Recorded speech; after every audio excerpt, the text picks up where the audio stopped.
Olá, vamos começar mais um programa Marcelo Storck aqui pela TV 1000, canal 13 VHF de União da Vitória, Paraná, nosso endereço na terra, porque no ar também estamos em Porto União, Santa Catarina e em São Mateus do Sul pelo canal 10 VHF. Sejam bem-vindos a este espaço cultural que nesta edição semanal apresenta um bate-papo com o padre Pedro Blachechin aqui de União da Vitória. Vocês vão saber que ele é o padre casado da Igreja Ortodoxa, mas também o padre montanhista, isso mesmo. Nós vamos saber a respeito de como se pesca com a mão, ou se pescava com a mão em União da Vitória, e também como se tenta chegar no acampamento base do Everest. É isso mesmo. Um instantinho só, estaremos de volta.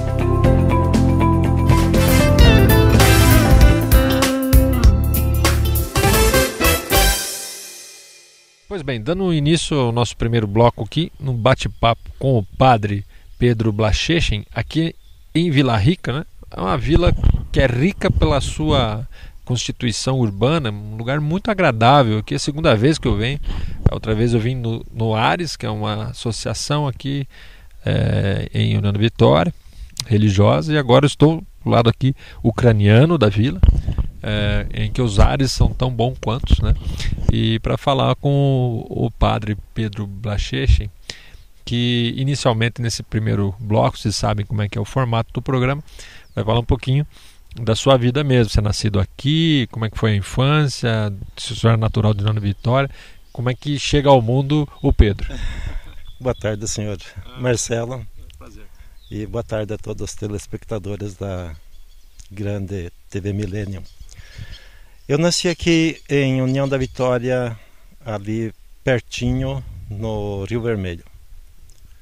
E depois, quando os pais mudaram aqui para a União da Vitória, eu fui crescendo, estudei ali no Colégio Sagrado Coração de Maria. E ali, assim, eu estava mais em contato com os padres ucranianos e daí tive aquela vocação, aquela iluminação de um dia ser padre. E concluindo os estudos aqui, eu fui estudar em Prudentópolis, onde eu cursei o ginásio na Antiguidade, né, no Seminário São José, dos Padres Basilianos. Daí então, concluindo ali, eu fui até Ivaí Calmon, onde fiz o noviciado e comecei os estudos também, do científico. Daí fiz a filosofia em Curitiba, no estúdio SBM, dos Padres Basilianos. E concluindo ali, eu fui para Roma e lá eu cursei a teologia no Instituto Anselmiano. Daí concluindo lá, eu fui ordenado aqui em União da Vitória em 1976, dia 4 de abril. E daí comecei o meu trabalho pastoral em Prudentópolis, lecionei no seminário lá por um ano, daí me transferiram para o estúdio em Curitiba para lecionar lá no seminário também. Daí lecionei por uns 6 anos e daí me enviaram novamente para Roma, para o curso superior, aliás, chamam de licenciado em Direito Oriental. Depois, voltando de lá, daí eu mudei um pouquinho a vida e daí passei de continuidade ao sacerdócio, mas atendendo as comunidades ortodoxas. E daí nessa época eu casei com a dona Ana e daí começamos o trabalho pastoral em Jangada, Xaxim Jangada, Vila Zulmira, Gonçalves Júnior, Curitiba, e daí ultimamente a gente já está mais sediado aqui em União da Vitória, atendendo as comunidades aqui vizinhas. Bom, antes de nós voltarmos lá no tempo de infância em União da Vitória, que já sei de uns assuntos tão interessantes quanto o mote principal, que são as escaladas, né, do seu Pedro aqui, do padre Pedro. Queria entrar nesse viés, assim, porque ainda, por mais que seja uma coisa natural, né, ainda existe um rebuscamento na conversação a respeito dessa questão que foi a diferença em sua vida, que é a questão do matrimônio dentro do sacerdócio, né? Isso, a seu ver, e pela sua experiência mesmo, seu Pedro, é algo evolutivo e benéfico para a igreja, de um modo geral, olhar por esse lado, ou o celibato ainda tem uma longevidade? Sim, o celibato tem uma longevidade, que é um tipo de vocação, uma escolha, um estilo de vida de muita gente, né? Se espelhando na vocação e na facilidade de locomoção, deixar um lugar para assumir outro lugar. Então, nesta parte, ele tem longevidade sim. Mas, por exemplo, não deveria ser obrigatório. Se alguém opta pelo celibato, tudo bem, mas se quer casar, por que não? Inclusive, alguns apóstolos de Cristo eram casados, né? E Cristo escolheu, chamou também pessoas casadas como as celibatárias. Então, uma abertura para as duas partes. E assim, da minha experiência de vida como sacerdote e pai de família, né? Eu acho que é um pouquinho mais fácil, inclusive no trabalho pastoral, pela facilidade de entender os problemas das famílias. Então a gente percebe mais de perto onde é exatamente que o calo aperta. E daí com maior objetividade pode auxiliar nas paróquias ou individualmente as pessoas com dificuldades, inclusive no matrimônio. Não são poucas, né? O matrimônio é isso aí, né? Mas são as dificuldades, mas as compensações existem também. Sem dúvida alguma. É muito bom. Daí está explicado por que escalar também um pouco. Mudar de ares. Mas enfim, Padre Pedro, ou o seu Pedro, olha aqui, do jeito que eu chamar, tô certo, né? Aí a questão da sua infância em União da Vitória, Porto União, né? Depois do Rio Vermelho, vieram para cá, tá ligada essa questão até o seu evoluir, né? Para as caminhadas e escaladas. Que o senhor me contava a respeito das pescarias à unha, pegava um peixe à mão, como é que é isso? Bem, quando pequeno a gente vagava aí na beira do Rio Iguaçu e deparava com muitas lagoas, né, depois das enchentes, onde ficavam represados os peixes, né, e daí a gente não tinha recursos financeiros de esgotar o tanque ou passar uma rede, que nem se imaginava rede naquela época, naquela vizinhança ali. Então a gente reunia a porção de coleguinhas, né? E daí entrava na água e daí começava a bagunçar e jogar barro para cima, né? Para turvar quanto mais água. Daí os peixes sem oxigênio, eles começavam a boquear, vir à tona, e daí a gente aproveitava com as mãos jogar ele fora no barranco. Olha só, que é pequeno, isso 1970 por aí? Antes, talvez? Sim, bem antes. 76, o senhor 75, a gente já fazia essas malandragens, né? E aí que tipo, vamos entrar para pescaria aqui agora. O sustento de vida da família, que o pai e a mãe contavam com aquela entrada extra de um peixe para colocar na mesa, né? Eu entendo que foi muito mais importante naquela parte da riqueza da carne do peixe para a saúde, inclusive na facilidade de memorização, por causa do potássio que ele tem e também do ômega 3, e tem mais ingredientes que ajudam na conexão dos neurônios. Então talvez isso me ajudou inclusive nos estudos, né? Porque era bastante malandro na vida assim ativa de moleque, mas nos estudos era bom. E pescava bastante. E pescava bastante. Então, que legal. E aí essa situação dos peixes ainda, que espécie de peixes naquela época, em 65, havia no Rio Iguaçu e nos banhados? No Iguaçu o mais comum era o cará, traíra, o lambari, tinha bagre e um pouquinho na época de carpas. E tinha a joaninha também. E a saicanga. A joaninha eu lembro. Um peixe entre a saicanga e o bagre, um peixe meio escuro. Isso, meio pintadinho. Acabou, né? Parece que acabou. É muito raro encontrar um agora. Não sei porquê, mas é muito raro. Bom, assunto para um outro programa, porque aqui nós vamos voltar para o trilho da conversa, né? Se for falar de pesca aqui, já nós ficamos o dia, vai longe, né? E se começar a contar as histórias, então de pescador, Deus do livre. São muitos. Agora, ainda aqui em União da Vitória, quando o senhor evoluiu para os estudos, a igreja que o senhor pertence é ucraniana. Ela está ligada à igreja ucraniana lá de União da Vitória? É ligada mais à a Cúria de Curitiba, que é uma igreja ucraniana ortodoxa. Que é a que permite o casamento, isso? Sim, mas acontece que a igreja católica ucraniana também é permitido o sacerdócio. E todas as igrejas orientais permitem o sacerdócio que os padres possam casar. Permitem. Isso no ucraniano? No Brasil não permitem porque o bispo não permite. Mas em outros países o bispo permite e os padres ucranianos podem casar, inclusive os padres católicos ucranianos. Certo. Bom, oriental, né? Certo. É bom saber da diferença, porque às vezes a gente entra numa conversa e acaba cometendo alguns equívocos, errando o caminho. Aliás, o caminho dele, do Padre Pedro, no próximo bloco, vai subir. Nós vamos falar a respeito das escaladas. Tem o Pico Marumbi aí na história, gente. Sério. Um instantinho só, nós estaremos de volta.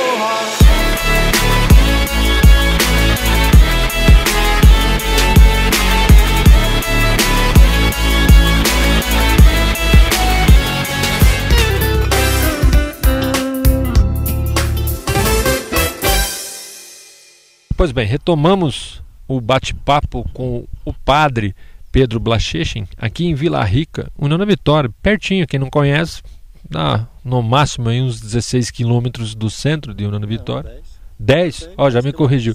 Eu que estou esticando a estrada um pouco demais, eu chutei errado, mas que seja. 10 quilômetros aqui para os fundos do bairro São Cristóvão, distrito São Cristóvão. E agora nós vamos falar daquilo que mais chamou a atenção, né, na pauta com o seu Pedro, que é essa paixão da escalada, escalar montanhas, para ficar talvez mais próximo a Deus também, fisicamente, né? Agora, como é que começa? Tem a ver com aquelas suas aventuras de infância? Como é que despertou esse interesse por caminhadas e principalmente escaladas? Já desde o início, pelo meio ambiente onde a gente vivia, né? Aqui na região de União da Vitória, pouco povoada na época. Então, a beira do Iguaçu era um lugar assim preferido para a gente procurar peixe e também tomar banho no rio, né? Penso eu, tinha na época 8 anos, a primeira vez que eu atravessei o rio Iguaçu a nado. Então, a gente era bom na braçada também. E daí então a gente andava bastante pelo mato, coletando frutas, que tinha uma porção, tinha jabuticaba, guabiroba, tarumã, jerivá, uma porçãozinha. E daí a gente começou a sair um pouquinho mais longe, e daí a subir aquele morro ali do Rio da Areia. Então aquilo era uma coisa fantástica. Era totalmente assim, mato, não havia moradores, nada. Então a gente se maravilhava com tudo aquilo que via lá. E depois alguns filmes da Tarzan também, na época a gente assistia no Cine Odeon e no Cine Luz também, né? E daí tudo isso foi trazendo uma paixão natural pelas coisas da natureza. E daí quando eu tive outras oportunidades, a gente ia mais longe, procurando outras montanhas também, né? E daí a gente topou com o Pico Marumbi. Isso quando? Que ano? Isso já bem mais recente, que na época a gente não tinha muito tempo para essas coisas, né? Depois da vida de casado, daí a gente já tinha inclusive mais liberdade, inclusive para essas aventuras assim, né? Então a escalada começou aí, o senhor está com 70? Sim, foi pelos anos 86, 87. É bastante recente. Bacana. Época que nem existia internet para cá ainda, então a comunicação era como? Era com grupos de escaladores? Como que é? É simplesmente a família, amigos perto que aceitavam o convite de conhecer aquela montanha lá, e daí a gente ia indo. E muitas vezes eu fui sozinho que eu não encontrava companhia. Eu usei o termo escaladores, está correto, ou é alpinista? É montanhistas. E aí, vamos falar das conquistas, né? Porque, assim como qualquer atividade, eu acredito que existem os troféus, né, para vocês. O Marumbi é um deles, né? O Marumbi é um. Esse é o meu xodó. Eu gosto muito ali da trilha vermelha que vai até a Ponta do Tigre. Exige muita adrenalina. No começo exigia muita coragem, agora já não tanto, né? No começo, mas o senhor continua indo? Sim, continuo indo. No começo porque quando me deparei ali com um paredão, uma corrente de uns 20 metros, pendurada, bamba assim, e eu estava sozinho. Eu procurei alternativas e não havia, era por ali mesmo. Daí eu fiquei, nossa, eu vou voltar agora. Isso aí eu não vou saber de maneira alguma, né? É muito alto, é perigoso, né? Eu sozinho. Daí pensei, mas se outros foram, por que eu não? E daí tentei, fui subindo, mas não olhava para trás, não olhava para baixo. Aquele medo danado, né? Daí quando consegui completar aquela corrente lá em cima, daí já tinha uns ganchos, mais de 40 grampos na rocha para cima, e daí me deu uma tremedeira nas pernas, né? De tudo junto. E daí eu descansei um pouquinho ali e continuei. E daí, noutras vezes, noutras ocasiões, a gente chegava ali e já não dava medo. Daí, na terceira vez, eu já dei uma parada no meio da corrente, já olhei em volta para baixo, era realmente muito alto. E agora é uma brincadeira. Então, a gente foi adquirindo coragem praticando aquilo.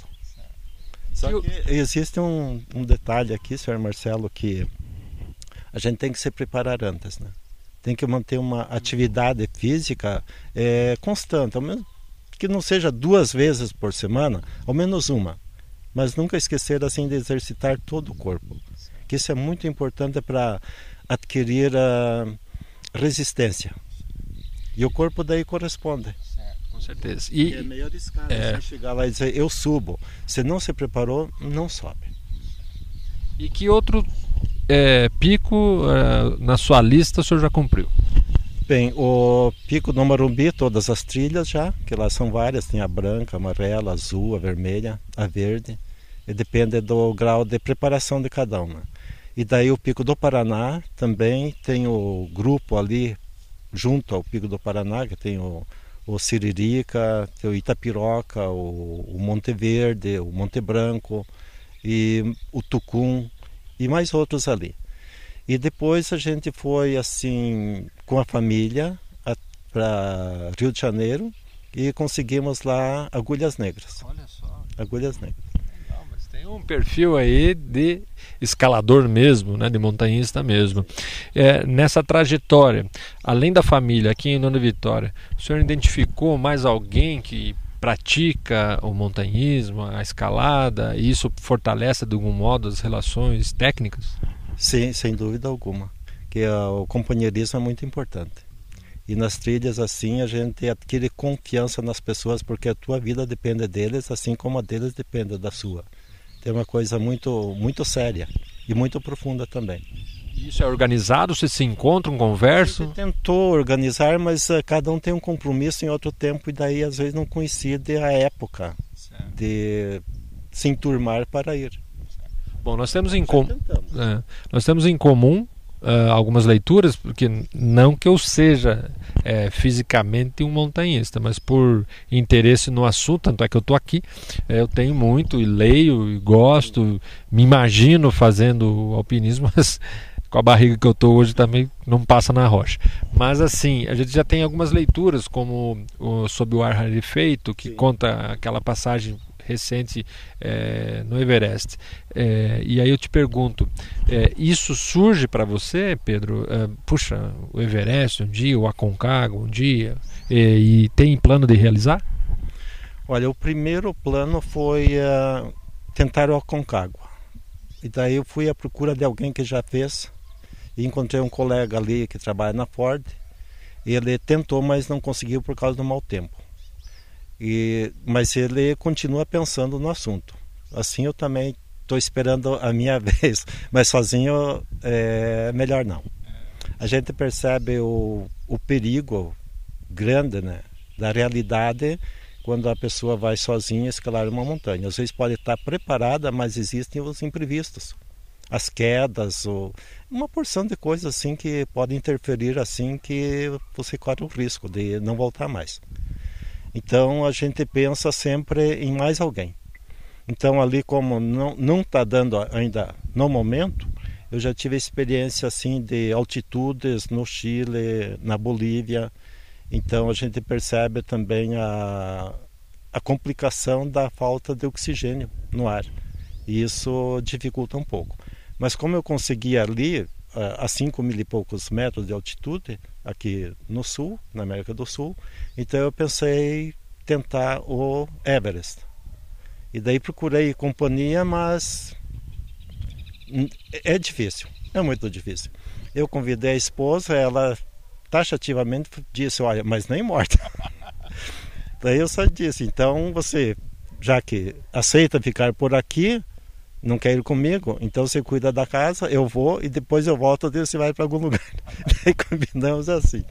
Tá no plano então. E daí então continuou no plano.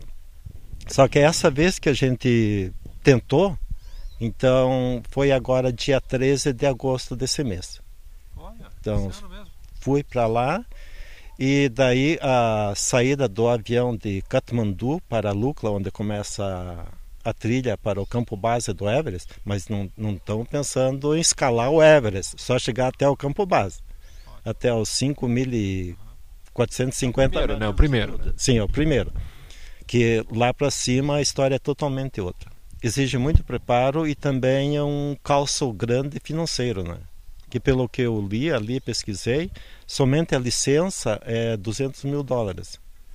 E daí mais a equipe que vai ajudar, né? Mais 80 mil, isso aqui não é para qualquer um. E daí mais o risco que você pode conseguir, pode não conseguir, e pode nunca mais voltar também. Então, são várias coisas ali. Então, a intenção era ir até o campo base do Monte Everest. Daí o avião sairia às 6h15 da manhã, de Katmandu para Lukla. Então já estava tudo certo. Fui no aeroporto, 4h saí do hotel, peguei o táxi, fui até o aeroporto, esperando. Ajeitamos tudo, ajeitei, né? Que tinha mais gente que estava indo, mas não tinha nada a ver comigo, né? Que eu estava indo sozinho. E daí, por causa do mau tempo em Lukla, chegou 1h, 1h30, cancelaram o voo. Daí volta para a cidade procurar o outro hotel e tudo de novo, remarcando a passagem. No dia seguinte, mesma coisa. Não tinha como pousar lá em Lukla. Daí, no terceiro dia, mesma história.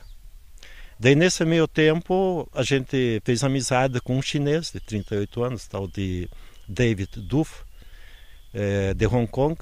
Também estava tentando ir para o pé do Monte Everest.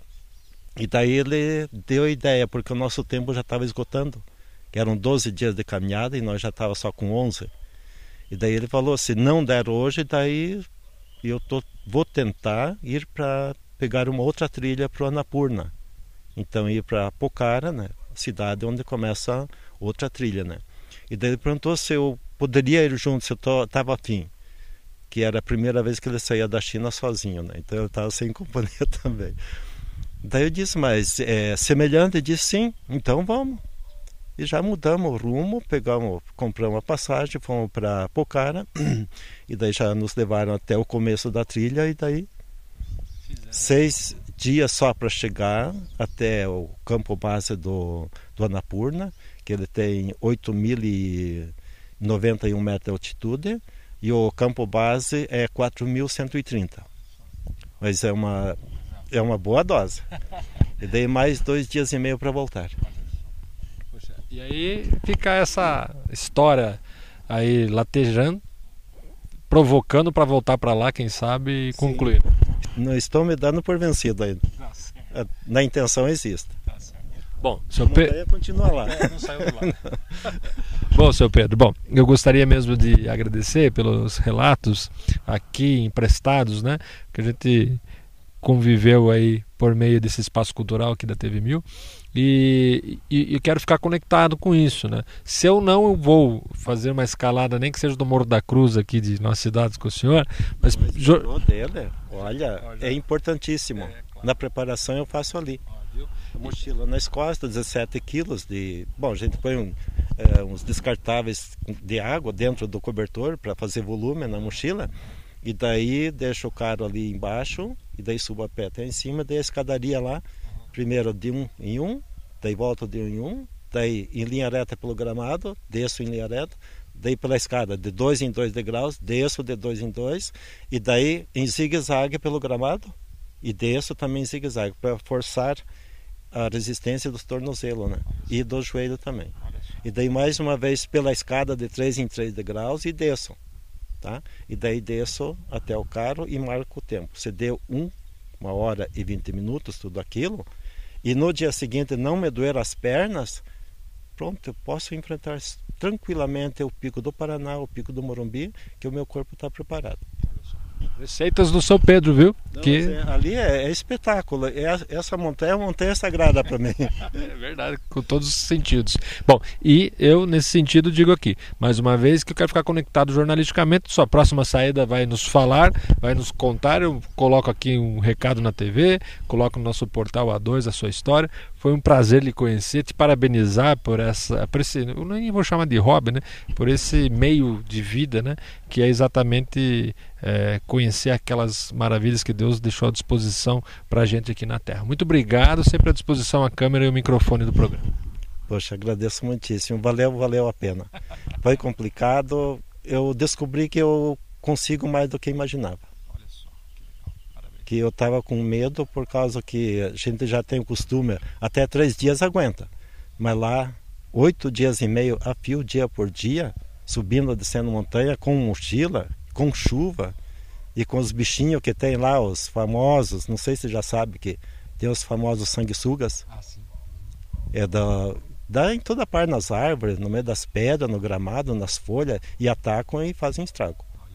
Então você está cansado com mochila e tudo, e você não pode depositar a mochila no chão porque infesta. É complicado. Valeu a pena. Quem puder, olha, não perca, não passe vontade. Com certeza. E é isso, gente. Fica aqui o contato, tá certo? E eu fico por aqui. Você fica com Deus. Até a próxima. Tchau, tchau.